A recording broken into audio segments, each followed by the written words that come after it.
Hello everyone, नमस्ते प्यारे बच्चों। आज मैं आपको सहायक बहियों के बारे में बताऊंगी।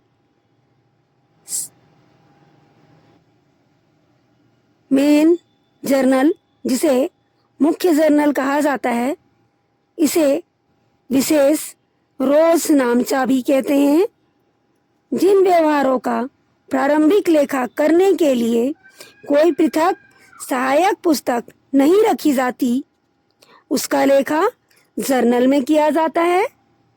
जिन व्यवहारों के लिए पृथक सहायक बहियां होती हैं, उनका लेखा मुख्य जर्नल में नहीं किया जाता।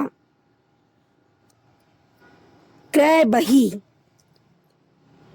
जैसे एक बात बताना चाहूंगी, व्यापारी जब बड़ा बिजनेस करता है तो सारी बातों को वो जर्नल में ना लिखकर कुछ सहायक बहियों का उपयोग करता है, जिसे हम सहायक बही कहते हैं।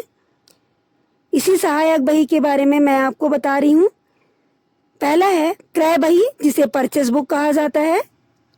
उधार में क्रय किए गए व्यापारिक माल का लेखा क्रय बही में किया जाता है।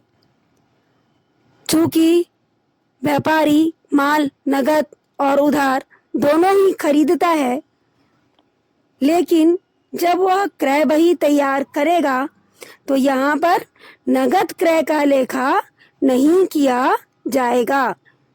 क्रय बही में केवल उधार क्रय किए गए माल का लेखा ही किया जाता है। विक्रय बही, उधार बेचे गए व्यापारिक माल का लेखा विक्रय बही में किया जाता है। यहाँ भी नगद विक्रय का लेखा नहीं किया जाएगा। क्रय वापसी बही, खरीदे गए व्यापारिक माल जिन्हें किन्हीं कारणवश वापस किया जाता है तो उनका लेखा क्रय वापसी बही में किया जाता है। क्रय वापसी का मतलब, जैसे हम कोई माल खरीद कर ला रहे हैं या व्यापारी किसी माल को खरीद कर ला रहा है, यदि उसका व्यापार कपड़े का है और कपड़ा डिफेक्टेड है तो वैसे कपड़े को वो रिटर्न करेगा, जो कहलाएगा परचेस रिटर्न। क्रय वापसी बही में केवल उधार क्रय वापसी बही का ही लेखा किया जाएगा। विक्रय वापसी बही, विक्रय के पश्चात जो व्यापारिक माल वापस किए जाते हैं उनका लेखा व्यापारिक वापसी बही में किया जाता है।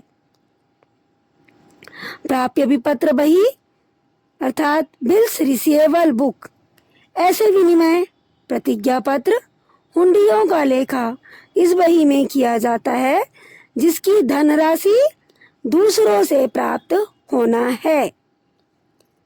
देय विपत्र बही बिल्स पेबल बुक, इस लेखे में ऐसे विनिमय विपत्र प्रतिज्ञा पत्र एवं हुंडियों का लेखा किया जाता है जिसका भुगतान दूसरों को किया जाना है। अगला रोकड़ बही, या जिसे हम कैश बुक कहते हैं। इसमें सभी नगद व्यवहारों, बैंक संबंधी व्यवहारों तथा नगद बट्टा संबंधी व्यवहारों का लेखा किया जाता है। बच्चों, नेक्स्ट टॉपिक पे मैं आपको सहायक बही का अर्थ और सहायक बही की आवश्यकता के बारे में बताऊंगी।